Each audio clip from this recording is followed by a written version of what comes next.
ঘুমাই গেলে তখন তার চোখ মুখ সকল কর্মশক্তি স্টপ হয়ে যায়, বন্ধ হয়ে যায়। এর কারণে আপনার ঘুমটা গাফলতর ঘুম হইতো না করে আমরার বুজুর্গ হলে প্রাথমিকভাবে আমরা শিক্ষা দেন। আমরার সাহেব কিবলা রহমতুল্লাহ আলাইহে দমর জিকির বাতাই দিতে আপনার আর যেগুলোর জানা আছে জানা আছে। নকশবন্দিয়া তরিকা মতো দমর জিকির হইল শ্বাস ভিতরে দিনিতে শ্বাসর লগে লা ইলাহা, শ্বাস ছাড়িতে ইল্লাল্লাহ ওলা নাইনি আমার জানা মতো তোলা। বার্তা কি শ্বাস ভিতরে টানতে লা ইলাহা, বাড়িতে ছাড়িতে ইল্লাল্লাহ। সাবে বাতাই দিতা যে দমর জিকির বইয়া তো হতবিল খরবায়, চলাফিরাত চোখ মজিও হইতো নাই, এমনেও খরবায়, দম বেকার যাইত না। আর রাত ঘুমাইবার সময় ঘুমে আর মাউতে সমান, অজু করি ঘুমাইও টাইন ঘরতে সুন্নত জ্বালা, সকল ফড়া ফড়ে শেষ করিয়া দমর জিকির করি করি ঘুমাইছি। যদি ইলা কয়েকদিন আপনার পাবন্দির যাতে করইন আর জিকির করিয়া করিয়া আপনার ঘুমাইবে, তা আপনার ঘুমাইলে শরীরের সব কর্মশক্তি স্টপ বন্ধ হয়ে যাব গিয়া, না হইলে হইতো নাই, দরকার আছে এই সময়। কিন্তু আপনার শ্বাস তো বন্ধ হইতো নাই, যেহেতু আপনি অভ্যাস করছেন শ্বাস টানতে লা ইলাহা ছাড়িতে ইল্লাল্লাহ, একদিকে আপনি ঘুমাইবা আর দম যতবিল জারি আছে লা ইলাহা ইল্লাল্লাহ জারি থাকো। এতে করে এক লাভ হইল, আপনি এই ঘুমো যে সময়টা কাটাইলে 1-2 ঘন্টা, এই সময়টা দলিল মতো আপনার খালে গাফলত বা ঘুমও গেছে না, বরং আল্লাহর জিকিরও আপনি কাটাইছেন লেখন। আপনার ঘুম হইল যে একটা অত্যন্ত দরকারি এবং জিকিরও খাটল। 2 নম্বর ফায়দা, মানুষের ঘুমও তো মৌত হয়ে যায়।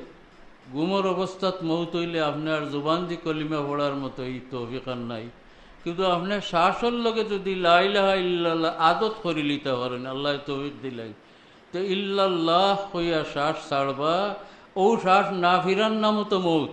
মৌত তো আগলা কোনটা নাই, নিঃশ্বাস প্রশ্বাস বন্ধ হয়ে গেলে তারই নাম মৌত। শ্বাস ভিতরে দিয়ে টানতে লা ইলাহা, বাড়ি দিয়ে ছাড়িতে ইল্লাল্লাহ হয়েছে, লফজে আল্লাহর ওখানে আপনার শ্বাস দম ডুবিল। হদিস শরীফ রসুল্লাহ সাল্লাল্লাহু আলাইহি সাল্লাম বলেছেন, আল্লাহর যে মুমিন বন্দাবান্দির শেষ দম ডুবিব আল্লাহর নামর উপরে, এনরে আল্লাহ তার নামর খাতিরে যে কোনো উপায়ে জাহান্নাম থেকে নাজাত দিলে। এই হিসাবে আমি খোয়াত আসলাম যে এই ঘুমন্ত অবস্থাত গাফলতর ঘুম না ঘুমাইয়া আমি যদি ঘুমাই, তো কানু কলিলাম মিনাল লাইলি মা ইয়াহজাউন।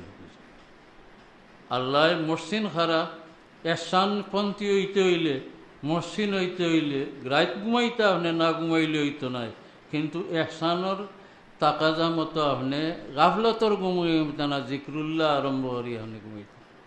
কানু কলিলাম মিনাল লাইলি মা ইয়াহজাউন অবিল আসহারে হুম ইয়াস্তাগফিরুন। রাত শেষ হয়ে গেলে সাহরির দিকে গেলে আল্লাহর কাছে ইস্তেগফার।